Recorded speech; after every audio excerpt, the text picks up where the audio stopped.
മഞ്ഞിൽ വിരിഞ്ഞ പൂവിൻ്റെ പുതുപുത്തൻ വിശേഷങ്ങളിലേക്ക് എല്ലാവർക്കും സ്വാഗതം. അച്ചമ്മ കുറച്ച് ആവേശം കാണിച്ചു. അതൊഴിവാക്കാമായിരുന്നു നിരഞ്ജന പറയുമ്പോൾ, നിനക്ക് എൻ്റെ അവസ്ഥയെക്കുറിച്ച് എന്തറിയാം? തീക്കുണ്ടത്തിൻ്റെ മുകളിലാണ് ഞാൻ ഇപ്പോൾ ജീവിക്കുന്നത്, അറിയോ നിനക്ക്? മല്ലികാമ്മ ചോദിക്കുമ്പോൾ ശ്രീജ പറയുന്നുണ്ട്, പോട്ടെ, നടന്നു. ഇനി ഇവളോട് ദേഷ്യപ്പെട്ടിട്ട് എന്തിനാ എന്ന് പറയുമ്പോൾ, എനിക്ക് ദേഷ്യമല്ല ശ്രീജ, സങ്കട. എന്നെ എന്താ ഇവർ മനസ്സിലാക്കാത്തത്? 24 മണിക്കൂറും ഇവരെന്ന് പറഞ്ഞല്ലേ ഞാൻ ജീവിക്കുന്നത്. ചിത്തുവിനെ കുറിച്ച് മാത്രമല്ല, ഇവളെ കുറിച്ചും എനിക്ക് പേടിയുണ്ട്. ഞാൻ രണ്ടുപേരെയും ഒന്നായിട്ട് തന്നെയാ കണ്ടിട്ടുള്ളതെന്നൊക്കെ പറഞ്ഞ് മല്ലികാമ്മ കരയുമ്പോൾ ശ്രീജ പറയുന്നുണ്ട്, അത് പിന്നെ ഇവർക്ക് അറിഞ്ഞൂടെ? തുടർന്ന് നിരഞ്ജനയോടായിട്ട്, കേട്ടോ മോളെ, ചേച്ചി ശരിക്കും ഉറങ്ങിയിട്ട് എത്ര നാളായെന്നറിയോ എന്ന് ചോദിക്കുന്നുണ്ട് ശ്രീജ. അപ്പം മല്ലികാമ്മ പറയുന്നുണ്ട്, അതൊന്നും അവർക്കറിയണ്ടല്ലോ. തുടർന്ന് നിരഞ്ജനയോടായിട്ട്, നീരു, നീ അച്ചമ്മയ്ക്കൊരു ഉപകാരം ചെയ്യണം. ചിത്തു എന്ത് ചെയ്താലും പറഞ്ഞാലും അത് വന്ന് പറയണമെന്ന് പറയുമ്പോൾ, അതിനൊന്നും ആവശ്യമില്ല അച്ചമ്മേ. അവളുടെ മനസ്സിൽ ഹരി ഇല്ല എന്ന് പറയുന്ന നിരഞ്ജനയോട് എനിക്ക് വിശ്വാസമില്ലാത്തത് കൊണ്ടൊന്നുമല്ല. എന്നാലും ഒരു പേടിയെന്ന് മല്ലികാമ്മ പറയുന്നതും, പേടിക്കേണ്ട, ചിത്തു ഒരിക്കലും ഹരിയെ വേറൊരു കണ്ണുകൊണ്ട് കാണില്ല. അത് ഇനി എന്ത് സംഭവിച്ചാലും ശരി, അച്ചമ്മ ആവശ്യപ്പെട്ടാലും ശരിയെന്ന് പറയുന്നുണ്ട് നിരഞ്ജന. എന്നാലും ഒരു മുൻകരുതൽ എന്ന് മല്ലികാമ്മ പറയുമ്പോൾ അതേന്ന് പറയുന്നുണ്ട് ശ്രീജ. അപ്പോൾ നിരഞ്ജന പറയുന്നുണ്ട്, അതിൻ്റെ ഒന്നും ആവശ്യമില്ല അച്ചമ്മേ. അച്ചമ്മയെക്കാളും പക്വതയുണ്ട് ചിത്തുവിന്. എന്ത് ചെയ്യണം ചെയ്യണ്ട എന്നൊക്കെ അവൾക്ക് നന്നായിട്ട് അറിയാം. ആദർശം പറയുന്നത് കട്ടൻ്റെ മുമ്പിൽ മാത്രമല്ല, പുറകിലും കാണിക്കാനുള്ളതാണെന്ന അവളുടെ തിയറി. ആ പാഠം അവൾ തെറ്റിക്കില്ല ഒരിക്കലും. അതുകൊണ്ട് അച്ചമ്മ വെറുതെ ടെൻഷൻ അടിച്ച് ഉറക്കം കളഞ്ഞ് അസുഖമൊന്നും വരുത്തി വെക്കേണ്ട. ചിത്തിരെ പ്രസന്റ്, അത് എൻ്റെ ഗ്യാരണ്ടിയാണെന്ന് പറഞ്ഞിട്ട് നിരഞ്ജന അവിടെ ഒന്നും പോവാണ് കേട്ടോ. ശേഷം മല്ലികാമ്മ ശ്രീജയോടായിട്ട് പറയുന്നുണ്ട്, നീരു അങ്ങനെ തറപ്പിച്ച് പറഞ്ഞപ്പോൾ ഒരാശ്വാസം എന്ന് പറയുന്നുണ്ട് കേട്ടോ മല്ലികാമ്മ. തുടർന്ന്, ഹരി ഇപ്പോൾ എവിടെയായിരിക്കോ എന്തോ, അതാ ഇപ്പോൾ എൻ്റെ മറ്റൊരു വിഷമം. ഒന്ന് തീരുമ്പോൾ വേറൊന്ന്, ഇതൊക്കെ എപ്പോൾ അവസാനിക്കുമെന്ന് പറഞ്ഞ് വല്ലാതെ തന്നെ വിഷമിക്കുന്നുണ്ട് കേട്ടോ മല്ലികാമ്മ.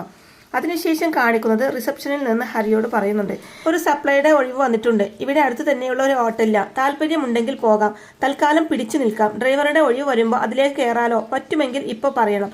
അങ്ങനെയാണെങ്കിൽ ഏർപ്പാട് ചെയ്തു തരാമെന്നൊക്കെ അവർ പറയുമ്പോൾ ഹരി ആ ജോലി സ്വീകരിക്കാൻ കേട്ടോ. ശരി, അതെങ്കിൽ അത് ക്യാഷ് കിട്ടുമല്ലോ. ഒറ്റയ്ക്കിരുന്ന് ബോറടിക്കാൻ തുടങ്ങിയെന്ന് പറഞ്ഞതിന് ശേഷം ഹരി അവിടുന്ന് പോവാണ്.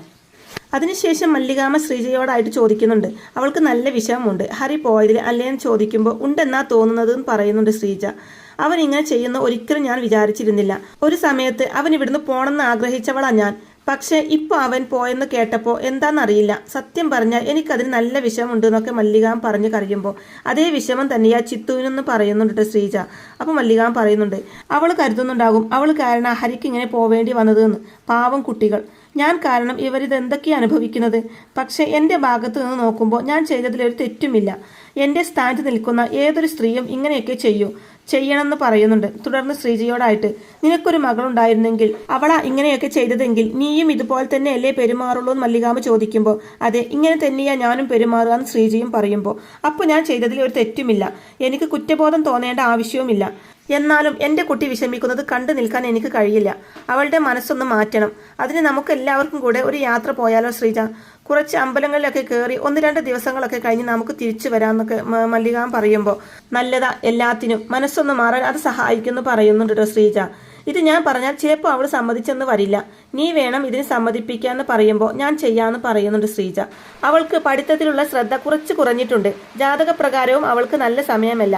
സൂക്ഷിക്കണം നമ്മൾ ഒരുപാട് എന്ന് മല്ലികാമ്മ പറയുമ്പോൾ, സാരമില്ല ചേച്ചി, കുറച്ച് കഴിയുമ്പോൾ എല്ലാം ശരിയാകുമെന്ന് ശ്രീജ പറയുമ്പോൾ, ഇത് ശരിയാകണമെന്നുണ്ടെങ്കിൽ ഹരി തിരിച്ചു വരണം.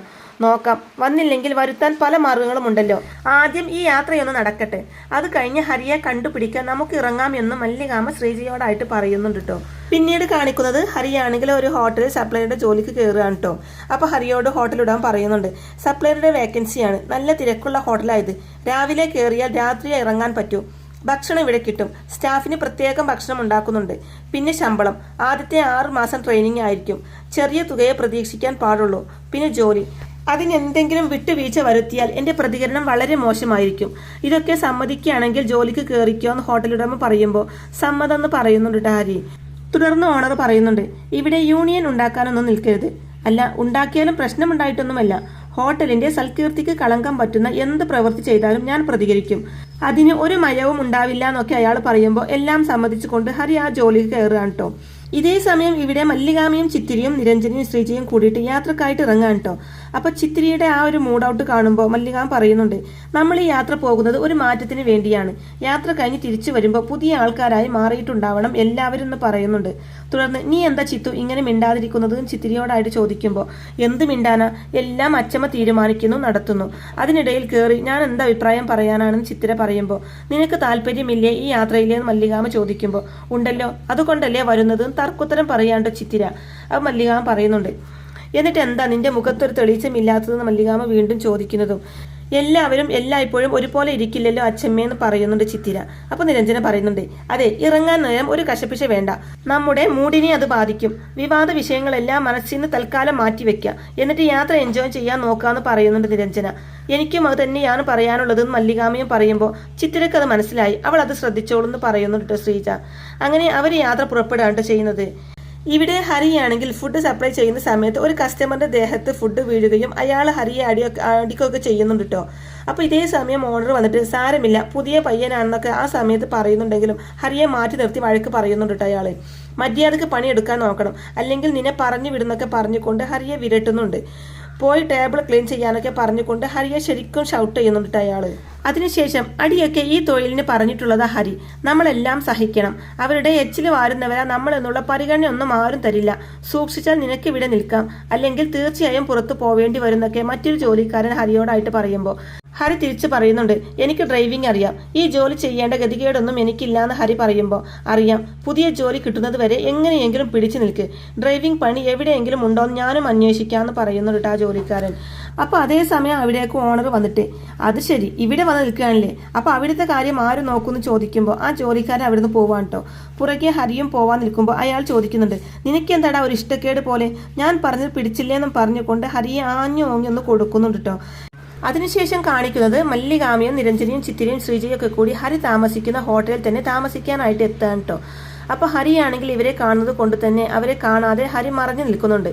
തുടർന്ന് വീണ്ടും ചിത്തിരിയോടായിട്ട് മല്ലികാം പറയുന്നുണ്ട്, നമ്മൾ ഇവിടെ വന്നത് എല്ലാം മറന്ന് സന്തോഷിക്കാനാണെന്നൊക്കെ പറയുമ്പോൾ അവൾക്ക് യാത്രയുടെ ക്ഷീണമാണെന്ന് നിരഞ്ജന പറയുമ്പോൾ, എന്നാൽ നമുക്ക് റൂമിൽ പോയിട്ട് നന്നായിട്ടൊന്ന് ഫ്രഷ് ആയിട്ട് വരാമെന്നൊക്കെ പറയുന്നുണ്ട് മല്ലികാമ.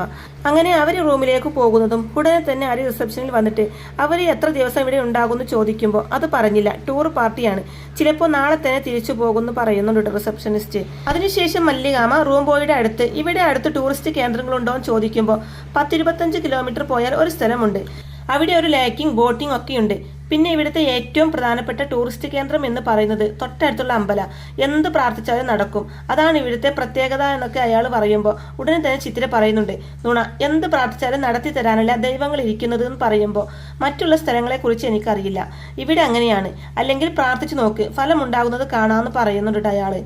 അങ്ങനെ അയാൾ അവിടുന്ന് പോയതിനു ശേഷം എന്തായാലും ആ ക്ഷേത്രം വരെ ഒന്ന് പോകണം, എന്തായാലും പരീക്ഷിക്കണല്ലോ എന്ന് പറയുന്നുണ്ട് കേട്ടോ മല്ലികാമ. തുടർന്ന് ഭക്ഷണം റൂമിൽ പറയണോ അതോ താഴത്തെ റെസ്റ്റോറൻറ്റിൽ പോയി കഴിക്കണോ എന്ന് മല്ലികാമ ചോദിക്കുമ്പോൾ താഴെ റെസ്റ്റോറൻറ്റിൽ മതിയെന്ന് പറയുന്നുണ്ട് നിരഞ്ജനയും. മതിയെന്ന് ചിത്തിരിയും പറയുന്നുണ്ട് കേട്ടോ. അതിനുശേഷം നിരഞ്ജന ചിത്തിരിയോടായിട്ട് പറയുന്നുണ്ട്, എനിക്ക് മനസ്സിലായി, നീ അമ്പലത്തിൽ പോയി പ്രാർത്ഥിക്കാൻ പോകുന്നത് എന്താണെന്ന് പറയുന്നതും ചിത്തിര പറയുന്നുണ്ട്, ഹരിയെ കാണുന്നു എൻ്റെ മനസ്സ് പറയുന്നു, ഈ പരിസരത്ത് എവിടെയോ ഉണ്ട് അവൻ, നമ്മളെയൊക്കെ ഞെട്ടിച്ചുകൊണ്ട് അവൻ നമ്മുടെ മുമ്പിൽ വരുമെന്ന് പറയുമ്പോൾ വരട്ടെ, വരാൻ വേണ്ടിയാണല്ലോ നമ്മളും കാത്തിരിക്കുന്നത് എന്ന് പറയുന്നുണ്ട് നിരഞ്ജന.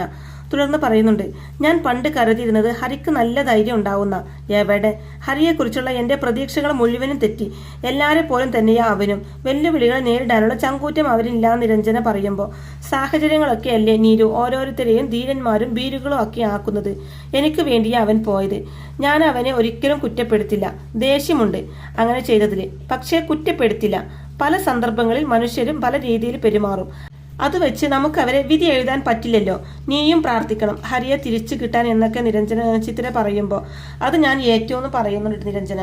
അതിനുശേഷം ഹരിയുടെ റൂമിലേക്ക് റിസപ്ഷനിസ്റ്റ് വന്നിട്ട്, ഡ്രൈവർ പണി ഞാൻ അന്വേഷിക്കുന്നുണ്ട്, കിട്ടിയാൽ നിന്നെ ഉടനെ വരെ അറിയിക്കാം, തുടർന്ന് വന്നപ്പോൾ മുതൽ ഞാൻ നിന്നോട് ചോദിക്കണമെന്ന് വിചാരിച്ചതാണ്, നാട് വിട്ടു പോന്നതാണോ, നല്ലൊരു കുടുംബത്തിലെ പയ്യനാണെന്ന് തോന്നുന്നു, ഇവിടെ കിടന്ന് കറങ്ങി ജീവിതം നശിപ്പിക്കരുത്, കഴിയുമെങ്കിൽ തിരിച്ചു പോവാനൊക്കെ അയാൾ ഹരിയോടായിട്ട് പറയുന്നുണ്ട് കേട്ടോ. അതിനുശേഷം മല്ലികാമയും ചിത്തിരിയും നിരഞ്ജനയും ശ്രീജയൊക്കെ കൂടി അമ്പലത്തിൽ തൊഴാനെത്തുകയാണ് കേട്ടോ. അങ്ങനെ പ്രാർത്ഥനയ്ക്ക് കഴിഞ്ഞതിന് ശേഷം നീ എന്താ പ്രാർത്ഥിച്ചത് നീരവും ചിത്തിര ചോദിക്കുമ്പോൾ തോൽക്കാതെ +2 ഒന്ന് ജയിക്കണേ എന്ന് നീയോ നിരഞ്ജന തിരിച്ച് ചിത്തിരയോടായിട്ട് ചോദിക്കുമ്പോൾ ഹരിയെ കണ്ടുമുട്ടാൻ ഇടവരണേ എന്ന് പ്രാർത്ഥിച്ചാൽ അത് നടത്തി തരുന്ന പ്രതിഷ്ഠയല്ലേ, നമുക്ക് നോക്കാം എന്റെ പ്രാർത്ഥന ഫലിക്കോ എന്ന്. അപ്പോഴേക്കും മല്ലികാമ വന്നിട്ട് നിനക്ക് IAS കിട്ടും എന്ന് എനിക്ക് ഉറപ്പാണ്, ഞാൻ ഇവിടെ പ്രാർത്ഥിച്ചു എന്ന് മല്ലികാമ പറയുന്നതും ആണോ, അപ്പൊ ഞാൻ ഇനി ഒന്നും പഠിക്കണ്ടല്ലോ എന്ന് ചിത്ര ചോദിക്കുന്നതും. അങ്ങനെ പറയരുത്, താൻ പാതി ദൈവം പാതി എന്ന, നമ്മുടെ പാതി നമ്മൾ ചെയ്യണം, അപ്പോഴേ ദൈവത്തിന്റെ പാതി ദൈവം ചെയ്യൂന്ന് പറയുന്നുണ്ട് മല്ലികാമ ചിത്തുവിനോടായിട്ട്. ശേഷം നമുക്ക് എന്തെങ്കിലും കഴിക്കണ്ടേ നിരഞ്ജന മല്ലികാമയോടായിട്ട് പറയുന്നുണ്ട് കേട്ടോ. പിന്നീട് മല്ലികാമയും എല്ലാവരും കൂടി ഹരി ജോലി ചെയ്യുന്ന ആ ഹോട്ടലിൽ തന്നെ കഴിക്കാനെത്തുകയാണ് കേട്ടോ. അപ്പോൾ അവരെ കാണുന്ന ഹരിയാണെങ്കിൽ വേഗം തന്നെ മുരുകൻ എന്ന് പറയുന്ന മറ്റൊരു ജോലിക്കാരോട് പറയുന്നുണ്ട്, ചേട്ടാ എന്നെ ഒന്ന് സഹായിക്കണം, ആ വന്നിരിക്കുന്നത് എന്നെ അറിയാവുന്നവരാ, ഈ വേഷത്തിൽ എന്നെ കണ്ടാൽ ശരിയാവില്ല, അവരുടെ ഓർഡർ മുരുകൻ ചേട്ടനൊന്ന് എടുക്കണമെന്ന് ഹരി പറയുമ്പോൾ എന്റെ ടേബിൾ അല്ല അത്, എന്നാലും തനിക്ക് വേണ്ടി ഞാനത് ചെയ്യാമെന്ന് പറയുന്നുണ്ട് മുരുകൻ ചേട്ടൻ. ഇതേ സമയം ഹരിയാണെങ്കിൽ അക്വേറിയത്തിന്റെ ഗ്ലാസിന്റെ ഇടയിലൂടെ ചിത്തിരയെ തന്നെ കണ്ണെടുക്കാതെ നോക്കി നിൽക്കുന്നുണ്ട്. പിന്നീട് ഭക്ഷണമൊക്കെ കഴിച്ച് തിരിച്ച് ഹോട്ടൽ റൂമിലെത്തുന്ന അവര് പരസ്പരം അമ്പലത്തിലെത്തി പ്രാർത്ഥിച്ചതിനെ കുറിച്ചൊക്കെ സംസാരിക്കുന്നുണ്ട് കേട്ടോ. നല്ല അമ്പലം അല്ലേ ശ്രീജാൻ മല്ലിക പറയുമ്പോൾ എന്നൊക്കെ പറയാൻ വരട്ടെ, ആദ്യം പ്രാർത്ഥിച്ചതൊക്കെ നടക്കട്ടെ എന്ന് ചിത്തിര പറയുമ്പോൾ എന്താ നീ പ്രാർത്ഥിച്ചതെന്ന് ചോദിക്കുന്നുണ്ട് മല്ലികാമ. അപ്പൊ ചിത്തിര പറയുന്നുണ്ട് അതൊക്കെയുണ്ട്, അച്ഛമ്മ എന്തിനാ അതൊക്കെ അറിയുന്നതും ചിത്തിര ചോദിക്കുന്നതും. എനിക്കറിയാം നീ എന്താ പ്രാർത്ഥിച്ചതെന്ന് മല്ലികാമ പറയുന്നതും. എന്നാ ഒന്ന് പറഞ്ഞേന്ന് ചിത്തിര പറയുമ്പോൾ അങ്ങനെ ഇപ്പൊ നീ അത് കേട്ട് സുഖിക്കണ്ടെന്ന് പറയുന്നുണ്ട് മല്ലികാമ. തുടർന്ന് നിരഞ്ജന പറയുന്നുണ്ട്, ആര് പ്രാർത്ഥിച്ചത് നടന്നാലും ഞാൻ പ്രാർത്ഥിച്ചത് നടക്കാൻ പോകുന്നില്ല, +2 എന്തായാലും ഞാൻ പാസ്സാകാൻ പോകുന്നില്ല എന്ന് പറയുന്നതും ചിത്തിര പറയുന്നുണ്ട്, നീ എപ്പോഴും അത് തന്നെ പറയണ്ട, നീ പാസ്സാവുമെന്ന് പറയുമ്പോൾ എങ്കിൽ ഇടിവെട്ടി മഴ പെയ്യുമെന്ന് പറയുന്നുണ്ട് നിരഞ്ജന. നല്ല ശക്തിയുള്ള പ്രതിഷ്ഠയാണെന്ന എല്ലാവരും പറയുന്നത്, വെറുതെ അങ്ങനെ ആരും പറയില്ലല്ലോ എന്ന് ശ്രീജ പറയുമ്പോൾ ഇല്ല ചേച്ചി, എല്ലാവരുടെയും കാര്യത്തിൽ അങ്ങനെ നടക്കണമെന്നില്ലല്ലോ, ചിലരുടെ കേസിൽ നടക്കും, ചിലരുടെ കേസിൽ നടക്കില്ല എന്ന് പറയുന്നുണ്ട് ചിത്തിര. മതി വർത്തമാനം പറഞ്ഞത്, നമുക്ക് ലൈക്ക് കാണാൻ പോവാം, അവിടെ ബോട്ടിംഗ് ഒക്കെ ഉണ്ടെന്നല്ലേ പറഞ്ഞത്, എന്തായാലും പോവാന്ന് പറയുമ്പോൾ ഇപ്പൊ തന്നെ പോണോ അച്ഛമ്മേ, ഒന്ന് റെസ്റ്റ് എടുത്തിട്ട് പോയാൽ പോരെ നിരഞ്ജന ചോദിക്കുമ്പോൾ മല്ലിക പറയുന്നുണ്ട്, ഇവരൊക്കെ എന്ത് ടീനേജാ ശ്രീജ, ചാടി ചാടി നിൽക്കുന്നതിന് പകരം ഒടിഞ്ഞു കുത്തി നിൽക്കുക. അതെ എന്റെയൊക്കെ ചെറുപ്രായത്തിൽ എവിടെയെങ്കിലും പോണെന്ന് പറഞ്ഞാൽ ഞങ്ങളിതാ പറന്ന് നിൽക്കും, ഒരു സ്ഥലത്ത് നിന്ന് മറ്റൊരു സ്ഥലത്തേക്ക് പോവാൻ എന്തൊരു ഉത്സാഹമായിരിക്കും അറിയാവോ എന്നൊക്കെ മല്ലികാമ അങ്ങനെ പറയുമ്പോൾ ഉത്സാഹമില്ലാഞ്ഞിട്ടല്ല അച്ഛമ്മേ, ഭക്ഷണം കഴിച്ചത് ഹെവി ആയി പോയി എന്ന് പറയുന്നുണ്ട് നിരഞ്ജന. ശരി റെസ്റ്റ് ചെയ്യേ, പോകാറാവുമ്പോൾ പറയേ, ഉച്ചക്ക് നമുക്ക് അവിടുന്ന് ഭക്ഷണം കഴിക്കാമെന്ന് പറഞ്ഞിട്ട് മല്ലികാമ ശ്രീജയെയും കൂട്ടി അവരുടെ റൂമിൽ പോവാൻ കേട്ടോ. അങ്ങനെ അവരവിടുന്ന് പോയതിനു ശേഷം നിരഞ്ജന ചിത്തിരയോടായിട്ട് ഞാനും പ്രാർത്ഥിച്ചു ഹരിക്ക് വേണ്ടി എന്ന് പറയുമ്പോൾ നിരഞ്ജനയെയും നോക്കിക്കൊണ്ട് നിൽക്കുന്ന ചിത്തിരയെയും കാണിച്ചുകൊണ്ടാണ് കേട്ടോ ഇന്നത്തെ ഈ എപ്പിസോഡ് അവസാനിക്കുന്നത്. അങ്ങനെ മഞ്ഞിൽ വിരിഞ്ഞ പൂവിന്റെ വളരെ ത്രില്ലിംഗ് ആയിട്ടുള്ള നല്ല രസകരമായിട്ടുള്ള എപ്പിസോഡുകളൊക്കെ ആയിരിക്കട്ടോ ഇനി വരാനിരിക്കുന്നത്. അപ്പോൾ ഈ റിവ്യൂ ഇഷ്ടമായിട്ടുണ്ടെങ്കിൽ വീഡിയോ ലൈക്ക് ചെയ്യാനും ചാനൽ കൂടി ഒന്ന് സബ്സ്ക്രൈബ് ചെയ്ത് സപ്പോർട്ട് ചെയ്യാനും മറക്കല്ലേ ഫ്രണ്ട്സ്. താങ്ക്